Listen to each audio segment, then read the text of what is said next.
Assalamu alaikum wa rahmatullahi wa barakatuh. Bienvenue sur Lumière du Dhikr, la chaîne où l'âme retrouve sa lumière et le cœur son apaisement. Si tu ressens un vide en toi, si tu cherches des réponses, des signes ou un miracle, abonne-toi maintenant. Car ici, chaque vidéo peut transformer ton destin. Bi-idnillah.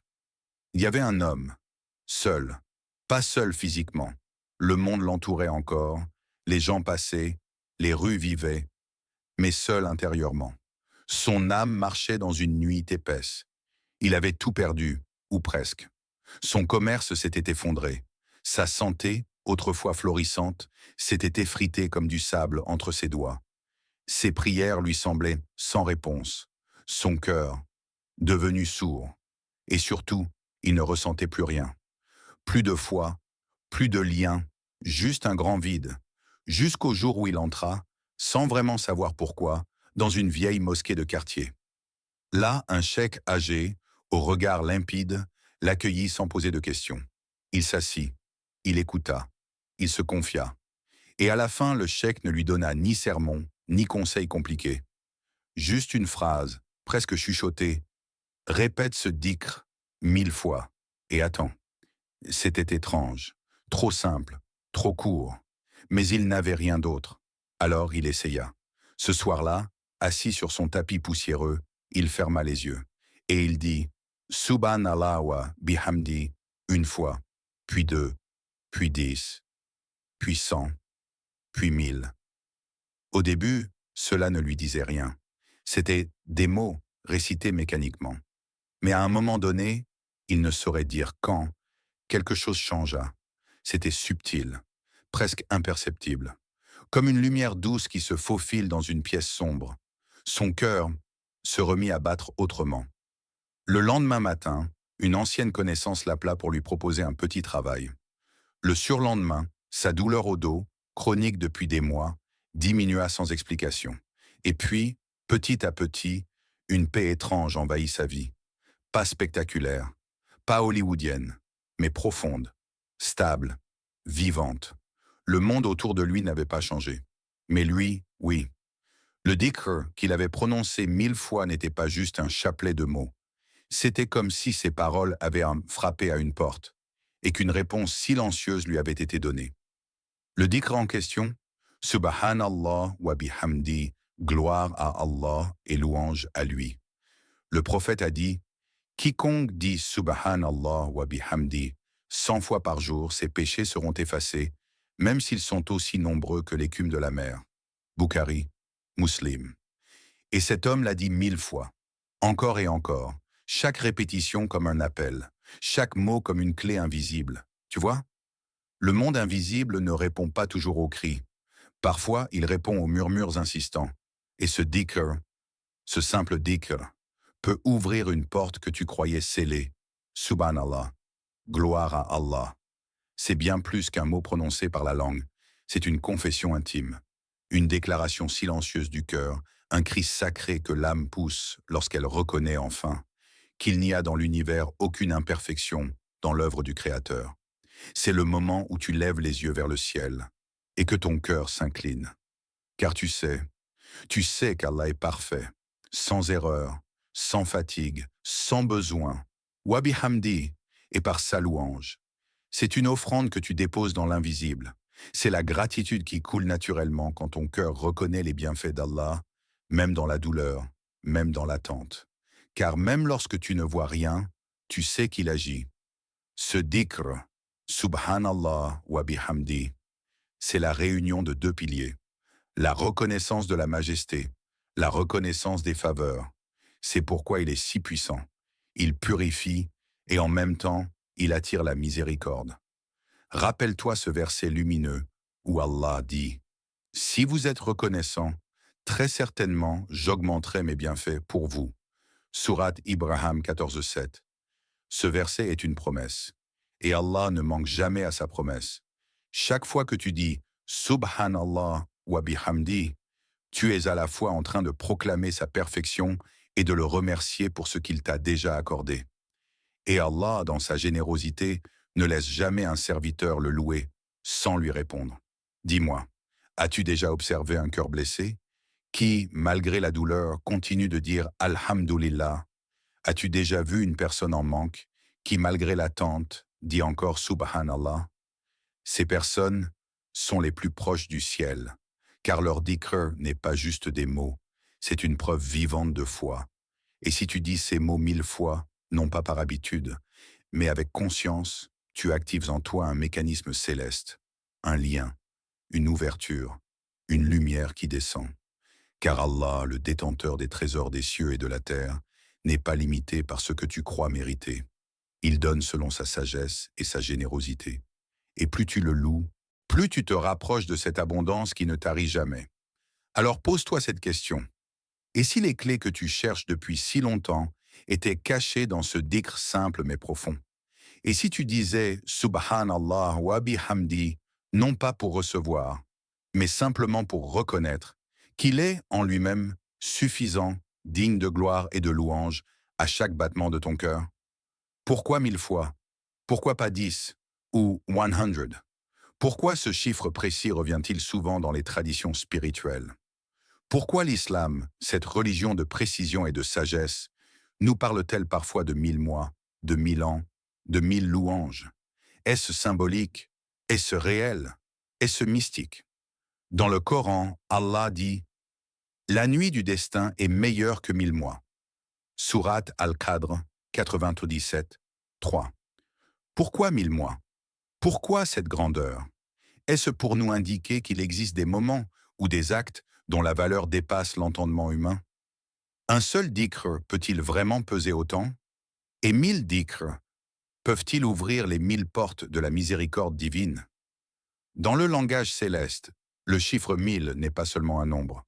C'est un symbole d'intensité, de persistance, de profondeur. 1000, ce n'est pas seulement beaucoup.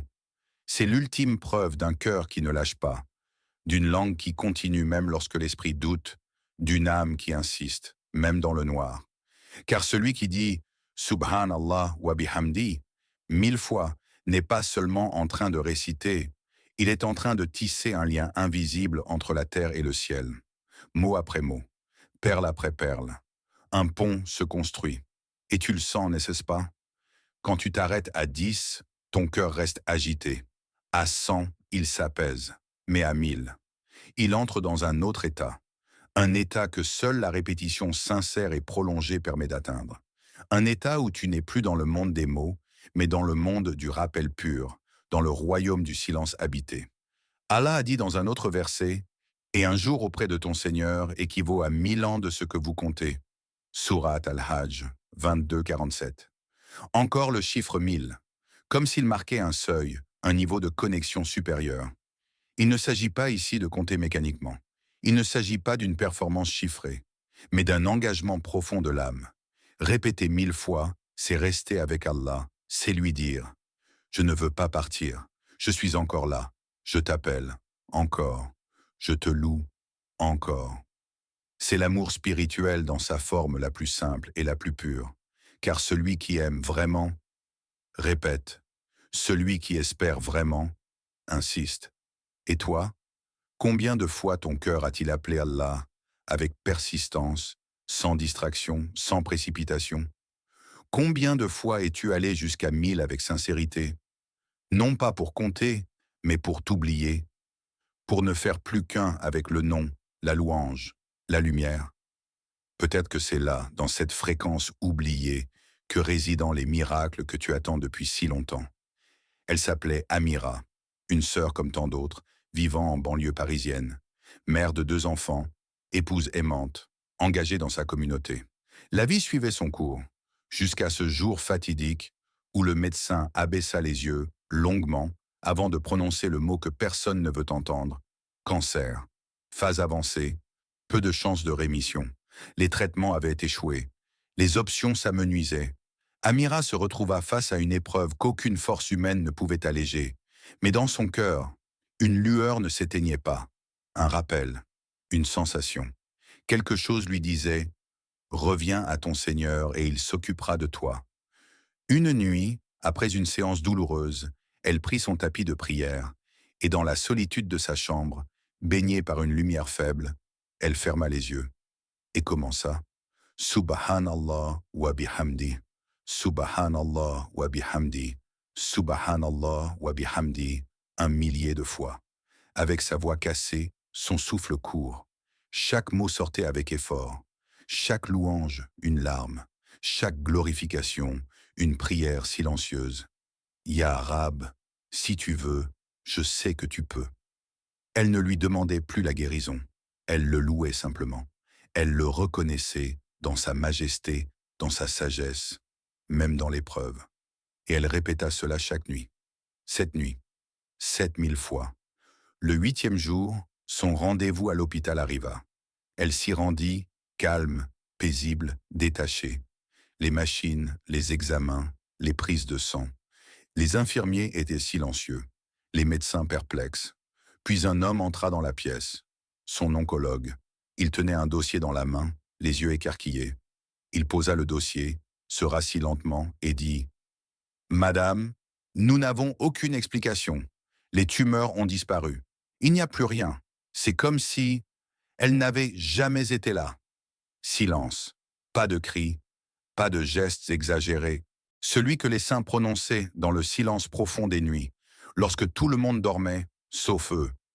Ils murmuraient ces paroles, doucement, presque comme un secret chuchoté entre eux et le Créateur. Dans cette solitude choisie, ils retrouvaient une lumière qui ne s'éteint jamais. Ce dhikr, subhanallah wa bihamdi, n'est pas simplement une répétition mécanique. Il est le souffle même de leur vie intérieure. Une respiration divine qui purifie l'âme, nettoie le cœur des impuretés et fait renaître ce qui semblait endormi ou mort. Car l'âme humaine est un jardin et ce dhikr en est la pluie bienfaisante. Chaque fois que tu dis Subhanallah, c'est comme si tu arrosais ce jardin, faisant éclore les fleurs de la foi, les fruits de la paix et les parfums de la sérénité.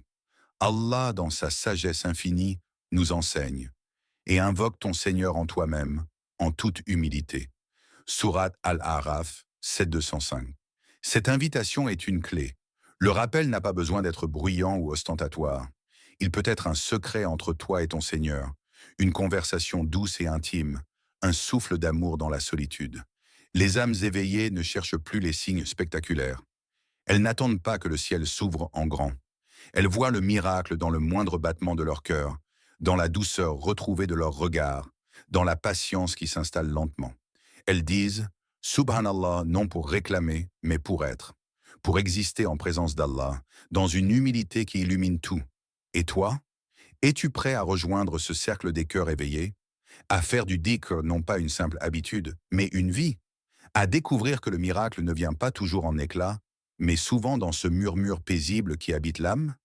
Souviens-toi, chaque fois que tu dis « Subhanallah wa bihamdi », tu joins les milliers d'âmes qui ont marché avant toi, qui ont trouvé dans ce dhikr le secret d'une paix profonde, d'une présence constante, d'une lumière éternelle.